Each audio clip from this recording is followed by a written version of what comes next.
লোকদেরকে সিধা করেছে একদম। ঈশ্বরের কাছে অসম্ভব কিছুই নয় একদম। হালেলুয়া। আপনাকে সিধা সিধে ঈশ্বরের রাস্তাতে চলা দরকার আছে। জয় যিশু। যদি প্রার্থনা জীবন, হ্যাঁ, আত্মিক জীবন থেকে লোকরা দূরে সরে আছে, তো লোকরা আরাম সে আত্মিক জীবনে আগে বাড়ুক, প্রার্থনাতে, উপবাসে। নচেত ঈশ্বর চ্যালেঞ্জ আনবে আপনার জীবনে, প্রবলেম আনবে। আপনাকে ঈশ্বরের ঘনিষ্ঠ হতে হবে। ঈশ্বর চায়, কেন ঈশ্বর লোকদের জীবনে কাজ করে, কেন ঈশ্বর লোকদেরকে ফ্রি করে, কেন ঈশ্বর লোকদের জীবনে বড় বড় কার্যকে করে।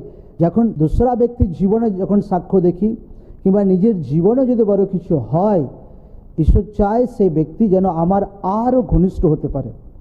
ঈশ্বর চায় সেই ব্যক্তি আমার আরও কাছে আসতে পারে।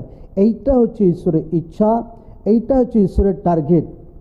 কিন্তু ঈশ্বর যখন দেখে এই ব্যক্তি আমার থেকে দূরে সরেই যাচ্ছে, আমার থেকে